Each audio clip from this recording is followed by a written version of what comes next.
Bismillahirrahmanirrahim. Bismillahirrahmanirrahim me emrin e Allahut, të gjithëmëshirshmit, mëshirëplotit.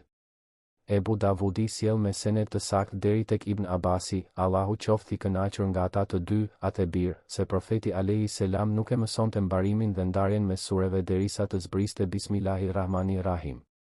Dietarët janë unanim se Bismillahirrahmanirrahim është pjesë nga ajeti 30 i sures Neml. Pastaj kanë dhënë mendime të ndryshme rreth faktit se a është ajet i shkëputur i zbritur në fillim të çdo sureje, apo ajo është ajet vetëm i sures Fatiha e jo i sureve të tjera, apo është zbritur për të treguar ndarjen mes sureve. Mendimi më i saktë është se ajo është zbritur për ndarjen mes sureve, ashtu siç u përmend pak më sipër nga fjala e Ibn Abbasit e përcjell nga Ebu Daudi. Ata që janë të mendimit se është ajeti sures Fatiha, janë të mendimit gjithashtu se duhet lexuar me zë në namaz, ndërsa ata që nuk janë të këtij mendimi e lexojnë atë pa zë në namaz. Për secilën nga palët ka mbështetës prej sahabëve që ndajnë të njëjtin mendim. Ajo që është sjell saktësisht dhe në mënyrë të sigurt nga 4 kalifët e drejtë është se ata e lexonin Bismillahin pa zë në namaz. Po kështu kanë vepruar edhe shumë selef mes tabinëve dhe të tjerë që erdhën pas tyre. Ky është edhe mendimi i Ebu Hanifes, i Imam Theuriut dhe Imam Ahmedit. Ndërsa ndjekësit e Imam Malikut nuk e lexojnë as me zë e as pa zë.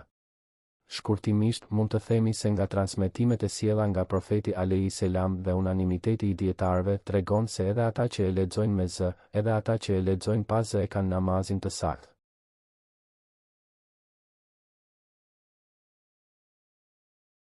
Imam Ebu Muhammed Abdurrahman ibn Ebu Hatim, Allahu e mëshiroft, sjell në tefsirin e tij me senedin e tij nga Uthman ibn Affan, profeti i Allahut, salavatet dhe selami i Zotit qofshin mbi të, u pyet rreth Bismillahirrahmanirrahim dhe tha, ai, Bismillahi është një nga emrat e Allahut të madhëruar. Mes saj dhe emrit më të madh të Allahut ka afërsi, aq sa është e bardha e syrit me të zezën e tij. Uekiu sjell me senedin e tij hadithin nga Ibn Abasi, që ka thënë: kush dëshiron që Allahu të ruaj e ta shpëtoj nga 19 zebanit e xhehenemit, le të lexoj Bismillahirrahmanirrahim, se Allahu do t'ja bëjë çdo gërm të saj mbrojtje nga çdo zebani. Këtë thënie e ka përmendur Ibn Atije dhe Imam el-Kurtubiu.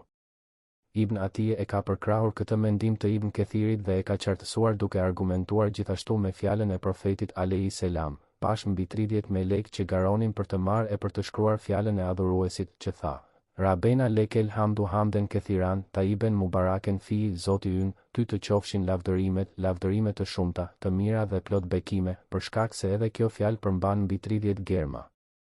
Në hadithin e Bishr ibn Amara nga Dahaku përmendet se Ibn Abasi ka thënë, e para fjalë që i ka thënë Gjibrili Muhamedit ase ishte, o Muhammed thuaj, esteidu bis se mil alim mine shejtani rajim, kërkoj mbrojtje tek ai që dëgjon dhe di gjithçka, të më ruaj nga shejtani i mallkuar.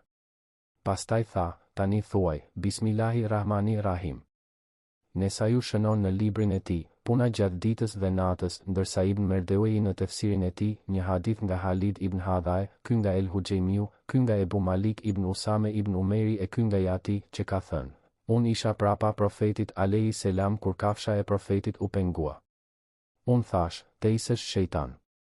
U shkatëroft shejtani, profeti alayhi selam më tha: mos thuaj ashtu, sepse shejtani zmadhohet sa një shtëpi, por thuaj Bismillah, sepse kështu ai zvogëlohet sa një mushkonjë. E gjithë kjo ndodh nga bekimi dhe mirësia e fjalës Bismillah. Bismillahi është i pëlqyeshëm të thuhet para hyrjes në banjë, në fillim të marrjes së abdesit, para fillimit të ngrënies së ushqimit, para therrjes së kafshës, madje disa mendojnë se kjo e fundit është e detyrueshme. Është e pëlqyeshme të përdoret edhe përpara marrëdhënieve intime.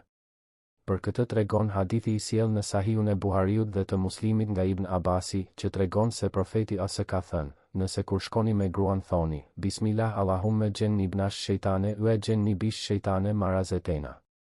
Me emrin e Allahut. O i adhuruari im, largoje prej nesh shejtanin, largoje shejtanin nga ajo me të cilën na furnizon, atëherë, nëse ju dhurohet një fëmijë, atij fëmije nuk do t'i bëhej kur dëm nga shejtani. Allah është emri i përveçëm i Zotit të lartësuar.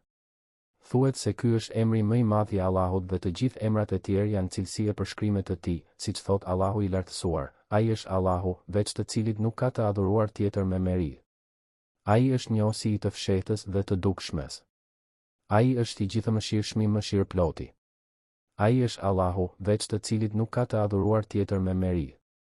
Ai është sunduesi i përgjithshëm, i pastër nga çdo emet, shpëtimtari, siguruesi, mbikëqyrësi, ngadhënimtari, mbizotëruesi, krenari. I lartësuar është Allahu nga çka i shoqërojnë. Ai është Allahu, krijuesi, shpikësi, formësuesi. Atij i takojnë emrat më të bukur. Atë e madhëron çfarë ka në qiej e në tokë. Ai është ngadhënimtari, i urti. Hashr 22-24. Në 2 sahihet është hadithi nga Ebu Huraira se profeti alayhi selam ka thënë: Allahu ka 99 emra, 100 pa një, të cilat ai që i mediton, i mëson e punon me to, ka për të hyrë në xhenet. Shehu Islam Ibn Taymije ka folur për këtë çështje në Mejmuatul Fetawa. Shkurtimisht, fjala e tij tregon që Besmeleja është ajet Kurani që është shpallur më vete për të treguar ndarjen mes sureve. Besmeleja nuk është pjesë e Fatihas. Leximi i saj së bashku me Fatihan është i pëlqyeshëm, por edhe nëse nuk lexohet, namazi është i saktë, sepse ajo nuk është pjesë e Fatihas.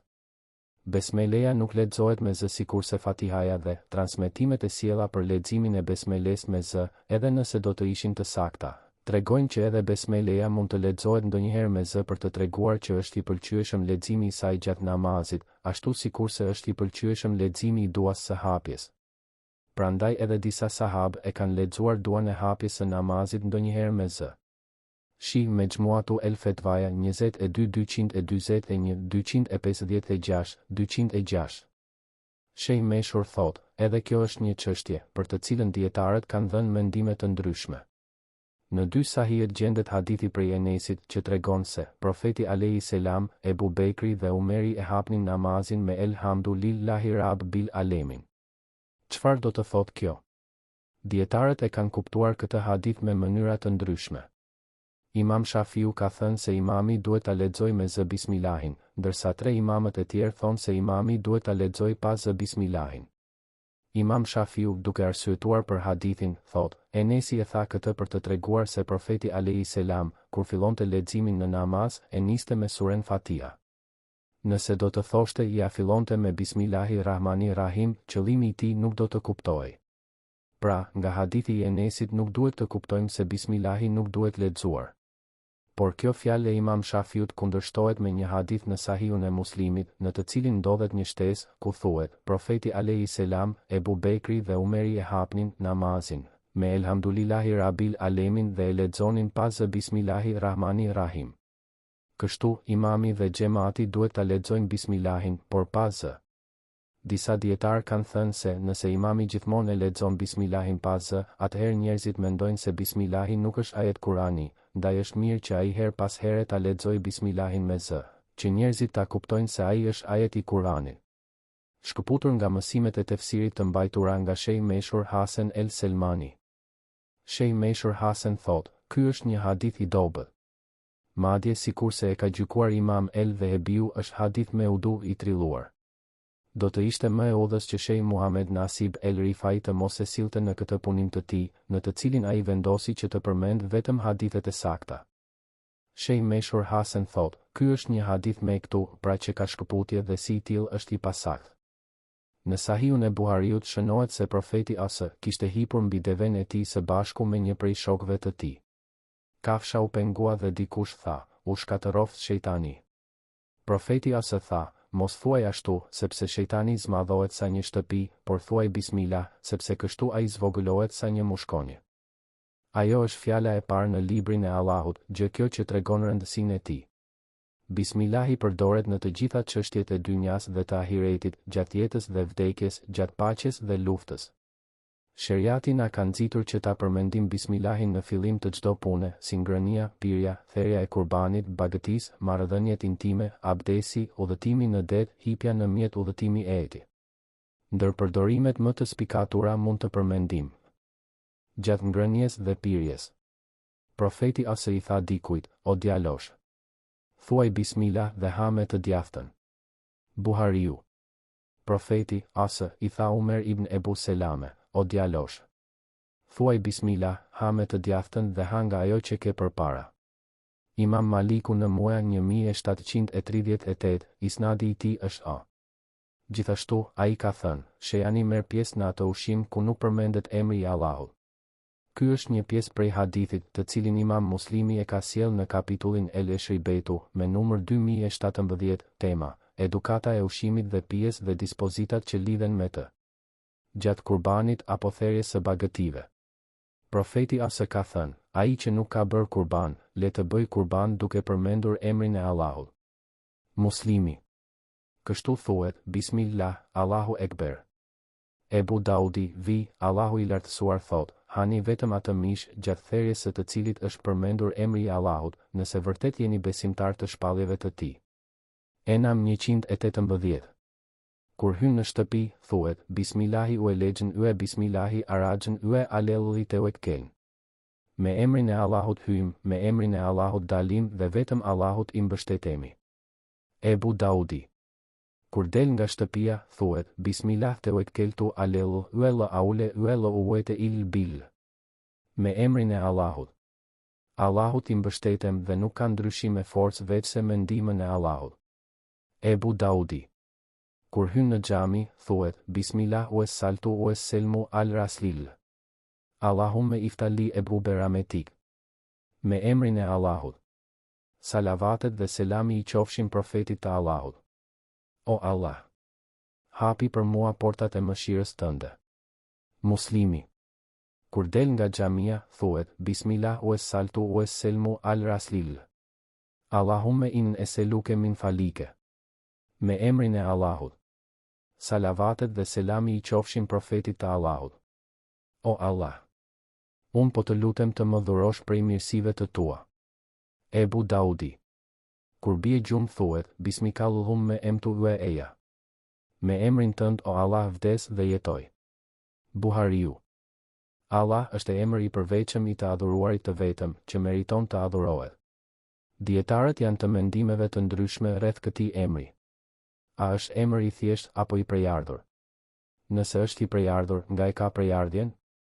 Disa thonë se origjina e fjalës Allah është lejelu, që do të thotë irtefea, pra, u ngrit lart, u lartësua. Pikërisht për këtë arsye I thon diellit ile, sepse ai qëndron lart në qiell. Dikush thotë se origjina e fjalës Allah vjen nga jelu, lihen, që do të thotë diçka e fshehur, e pakapshme, që nuk mund të shihet dhe konceptohet tërësisht dhe imtësisht. Disa thonë që e ka origjinën prej fjalës rënje e leje. Ele është një rënje që përmban disa kuptime në vetvete, si adhurimi, preja, qetësimi, çuditja, kërkimi I ndihmës. Në këtë mënyrë, nga kuptimi I fjalës, Allahu është I adhuruari, të cilin të gjitha krijesat e adhurojnë. Tek ai e gjejnë prejen, sigurinë dhe qetësinë. Krijesat kur zhyten në mendime rreth madhështisë së tij, çuditen dhe mrekullohen nga madhështia e tij. Të gjitha krijesat brofin me të shpejt tek ai për të kërkuar ndihmë dhe shpëtim për nevojat e tyre. Disa mendojnë se origjinën e ka prej Eliu, të dashuruarit fort të diçkaje, sepse të gjitha krijesat ndjejnë dashurinë për të, sikurse ka thënë vetë I urti, atë e madhërojnë me tesbih 7 qiejt. Toka dhe gjithçka në to nuk ka gjë që nuk e madhëron atë me tesbih, duke e lavdëruar, por ju nuk e kuptoni madhërimin, tesbihun e tyre. Ai është I butë dhe falës I madh. Isra 44. Nga mendimet më të çuditshme që janë thënë rreth origjinës së këtij emri është edhe mendimi se ai nuk është me origjinë nga arabishtja, por është I huazuar. Buhariu dhe Muslimi. Shifetul Bari 11218, Muslim 32062. Shehu Muhammed Nasib El Rifai thotë se quhet, ai që I mëson e kupton ata saktë e drejt, punon sipas tyre, duke I dhënë hakun që meritojnë. Ti japësh hakun këtyre emrave do të thotë që jesh njësues I Allahut duke e besuar atë si një të vetëm në qenjen e tij dhe të jesh njësues I Allahut me një besim korrekt në emrat e cilësitë e tij. Gjithashtu, do të thotë që ta njësosh Allahun në rububien dhe uluhien e tij, pra, në përkushtimin e të gjitha adhurimeve vetëm për të, pastaj të jetosh me këtë besim deri në vdekje, I palëkundur dhe I sinqert në këtë tauhid, duke mos cenuar asnjë nga kuptimet e tij, si dhe duke mos bërë asnjë punë ose fjalë e besim që bien ndesh me të. Kush e bën këtë mund të thuhet se është dhe do të hyjë në xhenet. Kështu, fjala nuk do të thotë thjesht mësimi përmendësh i tyre, sepse janë të shumtë ata që i mësojnë emrat e Allahut përmendësh dhe, në fakt, as nuk kuptojnë gjë prej tyre apo të punojnë sipas asaj që diktojnë ata emra, me vepra të mira dhe adhurime. Fjala do të thotë, ai që i mëson ato, punon sipas tyre dhe e adhuron Allahun sipas asaj që presupozojnë dhe diktojnë këta emra, në punë të mira dhe adhurime. Kështu sëher, kur ti e di që Allahu është gjithdëgjuesi, atëherë ti nuk gënjen, nuk shpif, nuk përgojon, nuk bën dëshmi të rrene.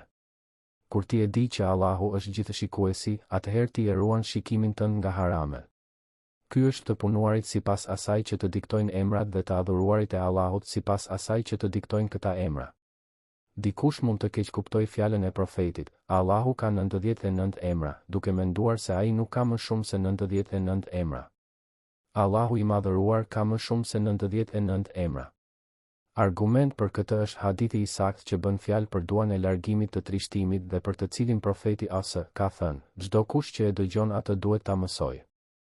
Në këtë dua thuhet, Allahumme inen abduk ibn abdike ibn emetike, nijet bi jedik, main fije ukmuk, adlun fije kauk, eseluke bi kullismin huellek, semmejte bi nefsek, eu enzelte fëkit bik, eu allemte li e adin min alik, eu istetherte bi fë ilmil gajbi indek, en te gjalel kur ne raba kalb uenra adr ue gjele ozn ue dhebe hem ue gam. O Allah, unë jam robi yt, biri i robit tënd, biri i robëreshës tënde. Qenia ime është në dorën tënde. Vendimi yt mbi mua sigurisht që ndodh. Të drejta janë të gjitha caktimet e tua për mua. Po të drejtohem me të gjithë emrat e tu, me të cilët e ke emërtuar veten, apo të cilët i ke shpallur në librin tënd, apo të cilët ja ke mësuar ndonjë prej krijesave të tua, apo të cilët i ke ruajtur në dijen tënde të fshehtë, që ta bësh Kur'anin pranver të zemrës sime, dritë të gjoksit tim, largues të trishtimit tim dhe heqës të ankthit tim. Në këtë hadith, profeti thot, e istetherte bi fë ilmil gajbi inde. Pra, o Zot, të lutem me ata emra që i ke veçuar dhe ruajtur në dijen tënde të fshehtë. Kështu, Allahu i madhëruar ka edhe emra që nuk i di askush prej krijesave të tij, madje as melekët dhe as profetët e tij. Përmendja e 99 emrave nuk është sjellë në hadith për të treguar për kufizimin e numrit të tyre, por është sjellë për të treguar se Allahu mes shumë emrave të tij ka 99 emra, të cilat ai ka për të hyrë në xhenet. Duhet kuptuar mirë se emrat e Allahut të madhëruar janë të ujfije, që do të thotë, të përcaktuara veçse me argument burimor, ajet ose hadith. Me fjalë të tjera, ne nuk lejohet ta emërtojmë Allahun e lartësuar me asnjë emër tjetër, por veçse me emrat me të cilët ai e ka emërtuar veten e vet, ose me të cilët e ka emërtuar profeti i tij. Emrat e Allahut janë njëkohësisht edhe cilësitë të tij. Kështu, Allahu ka emrin El Alim, pra, i gjithdijshmi, që është njëkohësisht tregues i cilësisë së tij si i gjithditur. Ai është El Aziz, krenari, ngadhnimtari, që tregon se është krenar. Ai është El Kadir, i gjithpushtetshmi, i cilësuar si zotërues i pushtetit absolut. Kështu besojmë për të gjitha emrat e tij. Çdo emër i Allahu është njëkohësisht edhe cilësi e tij dhe ai vepron përmes tyre dhe ndikon në krijesat e tij. Megjithatë, duhet të jemi të kujdesshëm dhe të kuptojmë mirë faktin se jo çdo vepër e Allahut e përmendur në Kur'an dhe Sunet shërben që të përnxjerrim prej saj emra për Allahun e madhëruar.